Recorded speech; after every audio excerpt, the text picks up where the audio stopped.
Assalamualaikum warahmatullahi wabarakatuh. Bagaimana kabar Anda semua hari ini? Semoga semuanya dalam keadaan sehat ya. Nah, bagaimana? Apakah sudah siap untuk belajar hari ini? Hari ini kita akan membahas tentang bab 3, yaitu tentang relasi dan fungsi. Bagaimana? Sudah siap? Siapkan alat tulisnya ya. Kita mulai. Nah, apa sih yang dimaksud dengan relasi? Relasi adalah hubungan antara anggota suatu himpunan dengan anggota himpunan lain. Jadi, dalam relasi itu, himpunan A dan himpunan B dikatakan memiliki relasi jika ada anggota himpunan yang saling berpasangan. Ingat, syarat utama dalam relasi berarti ada anggota himpunan yang saling berpasangan. Nah, langsung aja ke contoh. Di sini ada contoh ada dua himpunan, yaitu himpunan A dan himpunan B, di mana himpunan A itu adalah himpunan cewek kelas 8 dan himpunan B adalah himpunan makanan. Nah, sekarang kita udah sajikan dalam himpunan seperti ini. Nah, baru seperti apa sih bentuk-bentuk relasi? Nah, ingat tadi syaratnya adalah harus ada anggota himpunan yang saling berpasangan. Nah, Bu, misalnya nih Lani suka makanan bakso. Nah, apakah seperti ini, Bu? Satu saling berpasangan seperti ini, apakah sudah boleh dikatakan relasi? Nah, syaratnya tadi adalah ada anggota himpunan yang saling berpasangan.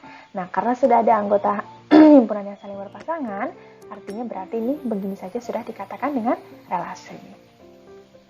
Nah, apabila ada dua berpasangan seperti ini, ada Lani menyukai bakso dan Sinta menyukai makanan mie ayam. Nah, apakah dua seperti ini boleh, Bu? Apakah sudah dikatakan relasi?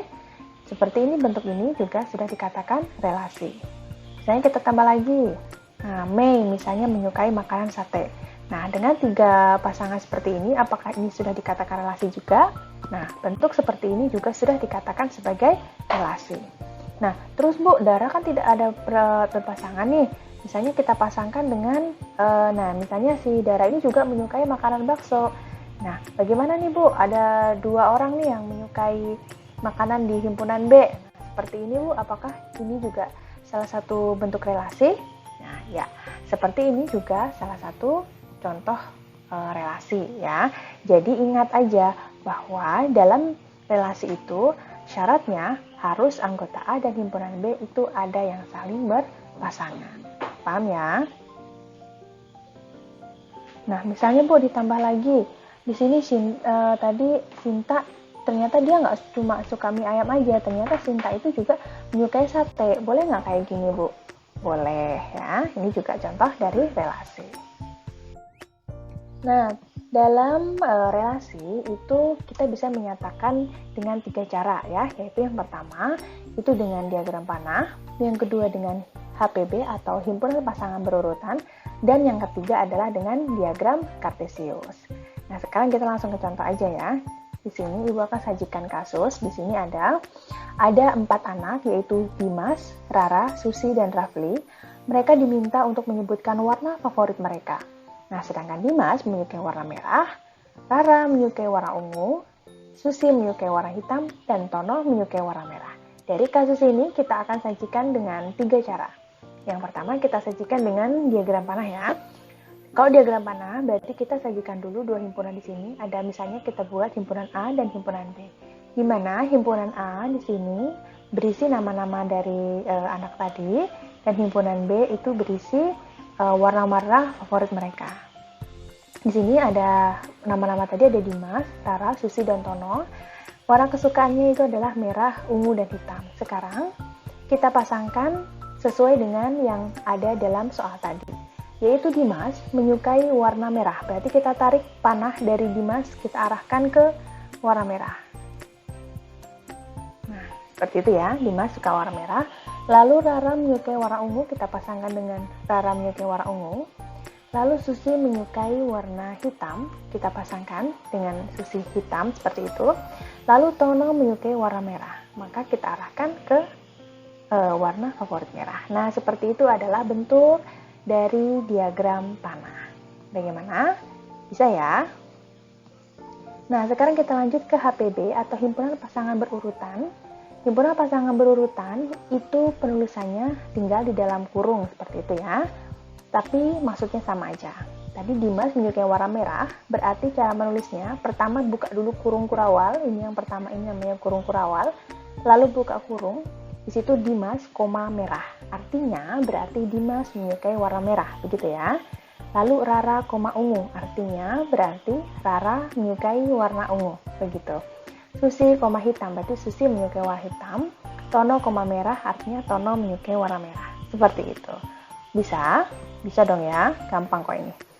Lanjut, kita sajikan ke dalam diagram Kartesius. Diagram Kartesius berarti kita buat di kodrat Kartesius ya.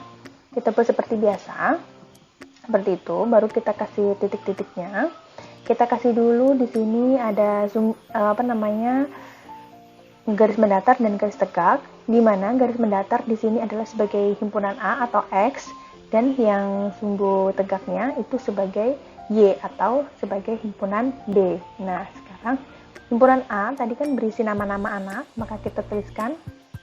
Nah, di sini bersingkat menjadi DRST, artinya Dimas, Rara, Susi, dan Tono ya. Itu himpunan-himpunan A. Lalu kita tuliskan himpunan B di sumbu tegaknya. Nah, di situ ibu singkat menjadi MUH, artinya merah, ungu, dan hitam.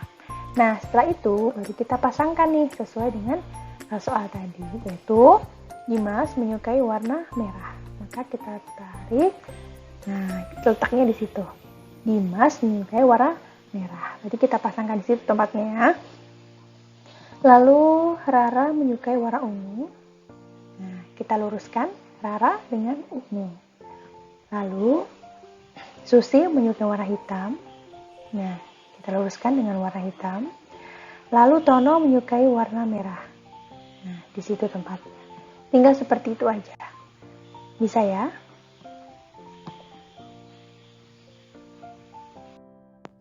Kita lanjut ke fungsi. Apa sih yang dimaksud dengan fungsi? Fungsi itu adalah relasi yang menghubungkan setiap anggota pada suatu himpunan asal tepat satu anggota pada himpunan tujuan. Jadi, syaratnya kalau di fungsi itu adalah setiap anggota pada suatu himpunan asal itu tepat satu anggota saja pada himpunan tujuan gitu. Jadi nggak boleh double. Jadi seperti ini contohnya. Di sini ibu ada memberikan contoh. Ada himpunan A, A1, himpunan A itu isinya A1, A2, A3, dan A4. Sedangkan himpunan B itu adalah B1, B2, B3, dan B4. Nah, jadi contoh fungsi seperti ini. Nah, misalnya ada A1 itu berpasangan dengan B2. Apakah seperti ini sudah boleh dikatakan sebagai fungsi? Nah, contoh seperti ini belum dikatakan sebagai fungsi. Kenapa? Karena tadi fungsi syaratnya adalah setiap anggota pada himpunan asal. Himpunan asal itu adalah yang ini, yang A. Ini himpunan asal. Semua yang ada di himpunan A, yaitu himpunan asal, itu harus berpasangan dengan anggota di B, begitu. Jadi kalau cuma satu saja, ini berarti belum fungsi, begitu ya. Yang kedua, nah misalnya seperti ini. Udah ada dua nih Bu, A1 berpasangan dengan B2, A2 sudah berpasangan dengan B3. Apakah seperti ini sudah dikatakan fungsi? Belum ya, karena baru dua yang berpasangan. Masih ada dua lagi yang belum berpasangan. Yang ketiga, nah, A3 dipasangkan dengan B1. Apakah ini sudah boleh Bu sebagai fungsi? Belum ya. Lagi. Nah, A4 dipasangkan dengan B4. Nah, apakah seperti ini sudah dikatakan sebagai fungsi? Nah, seperti ini sudah dikatakan sebagai fungsi ya, karena semua anggota himpunan asal itu sudah memiliki pasangan. Supaya lebih jelas lagi bisa membedakan antara relasi dan fungsi, nah di sini ada beberapa ibu berikan contohnya ya. Nah, di sini yang pertama ini, nah di sini ada himpunan A dengan himpunan B, di mana himpunan A itu berisi A1, A2, A3, himpunan B, B1, B2, B3, dan B4. Nah, ini contoh seperti ini termasuk relasi atau fungsi? Nah, jawabannya adalah termasuk relasi, bukan fungsi. Kenapa? Karena di sini ada ini A1 dengan B1. Oke, A2 dengan B3, A3 dengan B4, dan A3 dengan B1. Nah, ini nih yang bikin dia bukan termasuk fungsi. Karena dalam fungsi tadi, ingat, yang termasuk dalam himpunan asal ini yang himpunan depan ini, himpunan A, itu harus satu aja pasangannya.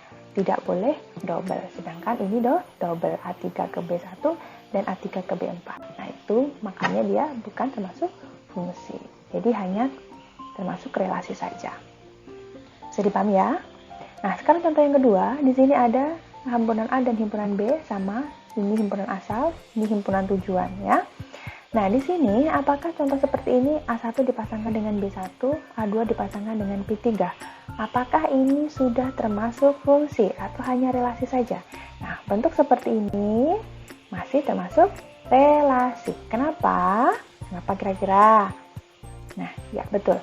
Karena masih ada satu anggota yang belum dipasangkan. Begitu ya, ini di himpunan asal.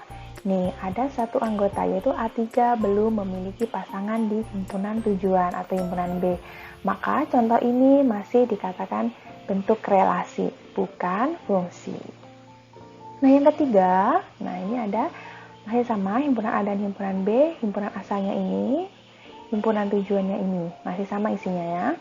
Nah, A1 dipasangkan dengan B1, A2 dipasangkan dengan B3, dan A3 dipasangkan dengan B4.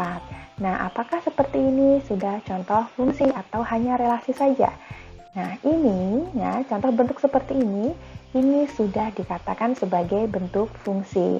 Mengapa? Karena semua himpunan yang ada di himpunan A atau himpunan asal ini sudah memiliki pasangan di himpunan B. Ya, A1 dengan B1, A2 dengan B3, dan A3 dengan B4.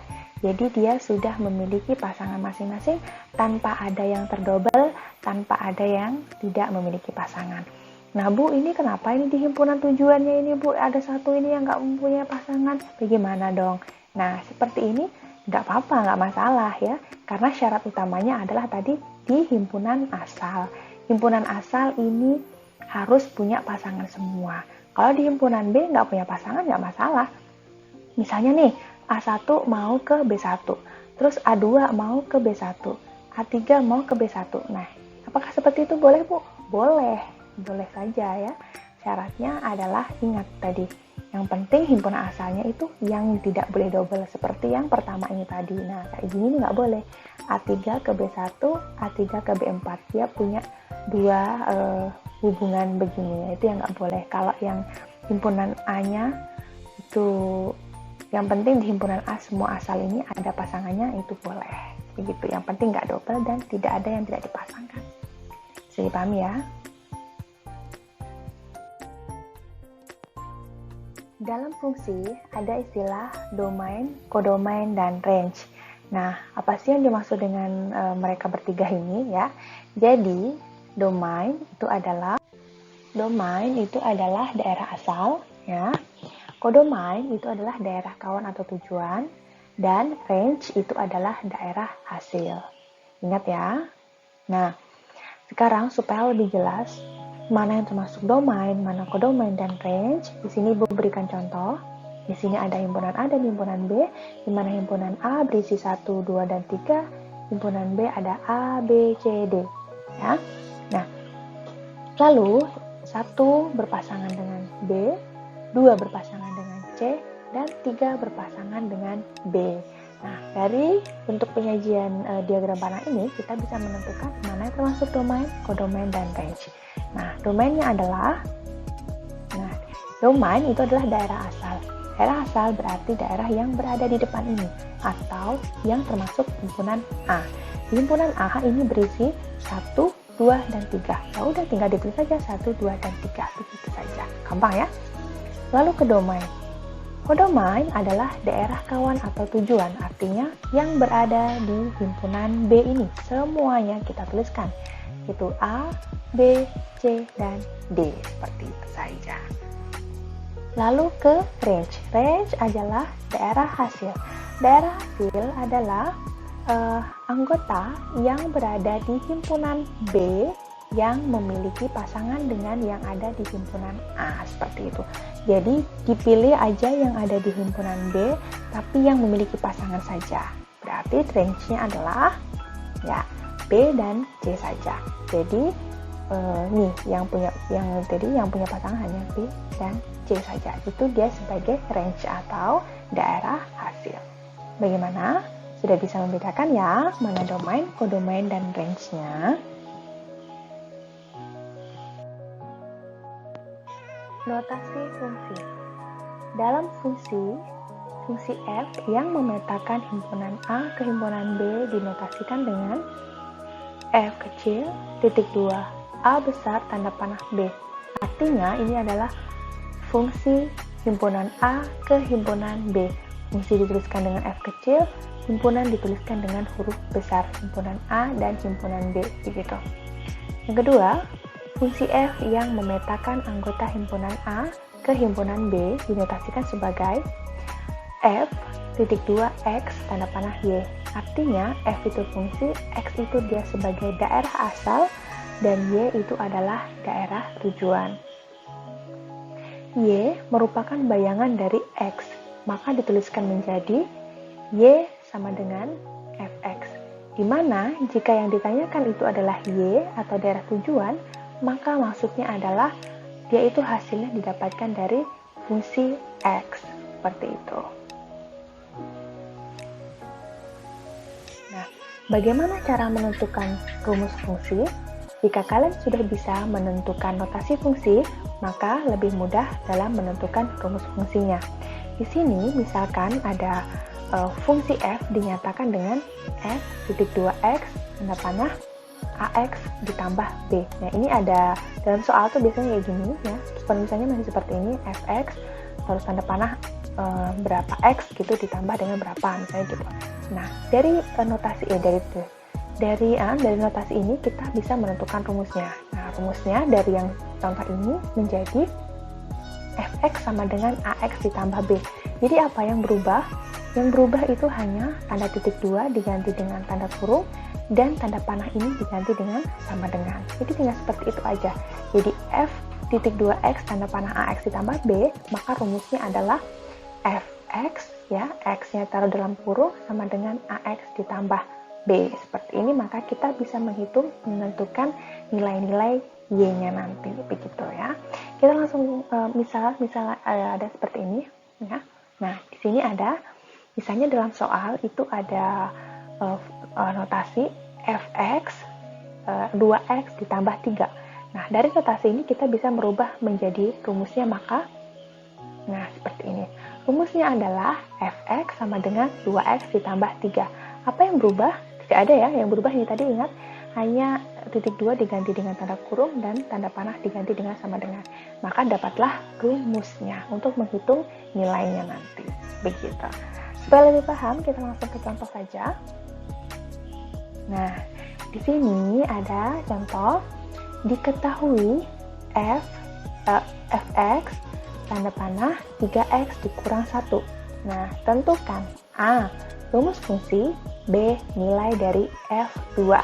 Nah, berarti di sini udah ada notasinya ini ya. Maka kita suruh menentukan rumus fungsinya.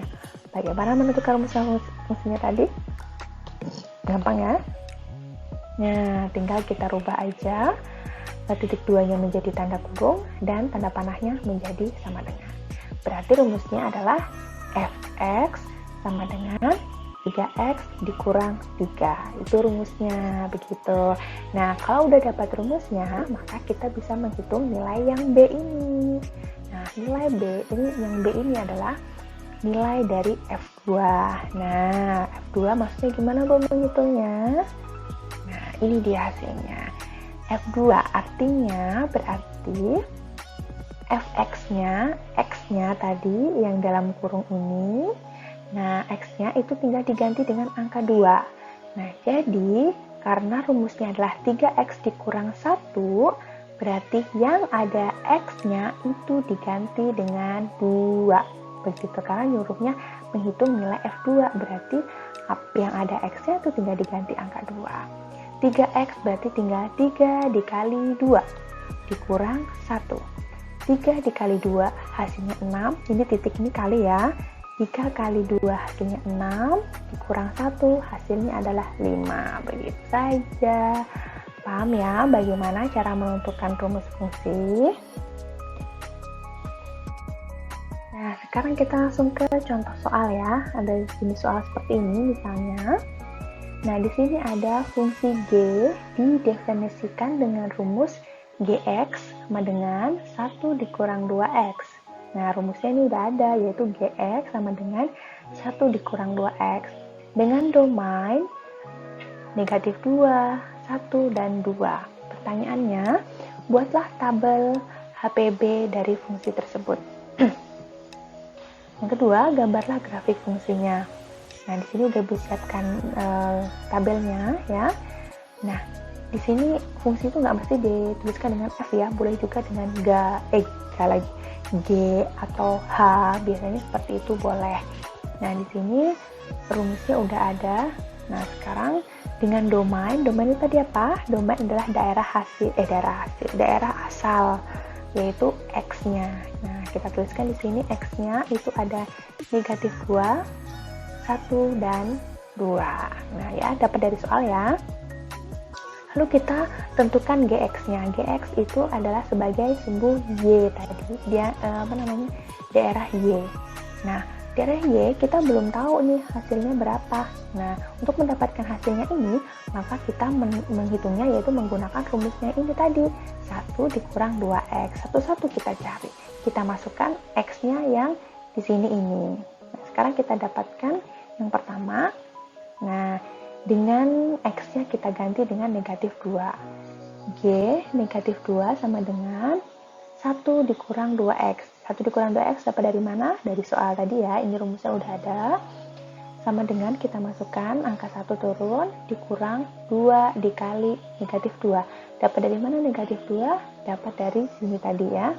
Nah, X-nya setiap angka X diganti dengan negatif 2. 1 turun, 2 dikali negatif 2 hasilnya adalah negatif 4, jadinya 1 dikurang negatif 4 hasilnya adalah 5. Kita tuliskan di tabelnya. Nah, seperti itu. Lanjut, yang X-nya kita ganti dengan angka 1 dengan rumus yang sama ya. Gx atau G kita ganti X-nya 1 sama dengan 1 dikurang 2X. Nah, 1 dikurang 2 dikali 1, X-nya kita ganti 1 ya, dapat dari sini tadi. Lalu 1 dikurang 2 kali 1 hasilnya 2 ya. Nah, 1 dikurang 2 hasilnya adalah negatif 2. Kita tuliskan dalam tabel. Nah, seperti itu. Lanjut, satu lagi, tinggal X-nya kita ganti dengan 2 dengan rumus yang sama.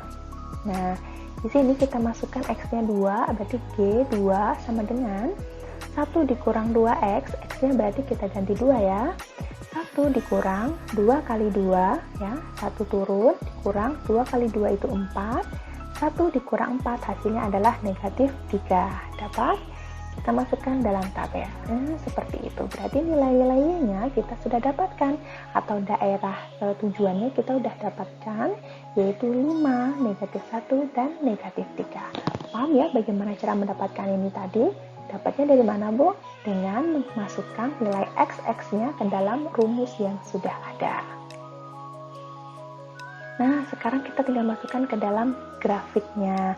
Kita buat grafik itu, kalian buat dulu koordinat kartesiusnya dulu. Nah, setelah itu tinggal kita masukkan aja titik-titiknya, kayak gitu. Kita pasang-pasangkan. Yang pertama adalah negatif 2 dan 5. Nah, negatif 2,5. Berarti ini, ingat ya biasa ya, ke X dulu ya. Ini X negatif 2, 5 di sini. Berarti titiknya di sini ya. Lalu yang kedua, X-nya 1, Y-nya negatif 1. Berarti di mana tempatnya? X-nya 1, Y-nya negatif 1. Nah, berarti sini ya tempatnya. Lalu X-nya 2, Y-nya negatif 3. X-nya 2, Y-nya negatif 3. Berarti di sini ya. Nah, seperti itu. Udah dapat titik-titiknya. karena yang diminta adalah grafik fungsinya, tinggal kita tarik garisnya aja. Nah, seperti itu. Bisa dipahami ya, sangat mudah sekali. Ibu harapkan semuanya paham dari awal sampai akhir tadi. Nah, demikianlah tadi penjelasan singkat dari Ibu. Semoga dengan penjelasan sedikit tadi kalian sudah bisa memahami tentang materi relasi dan fungsi. Silakan catat hal-hal penting yang terdapat dalam video ini. Lalu jika masih dirasa ada yang kurang paham, bisa kalian tanyakan di pertemuan kita selanjutnya. Ya, tetap semangat, selalu jaga kesehatan. Ibu akhiri, Assalamualaikum warahmatullahi wabarakatuh.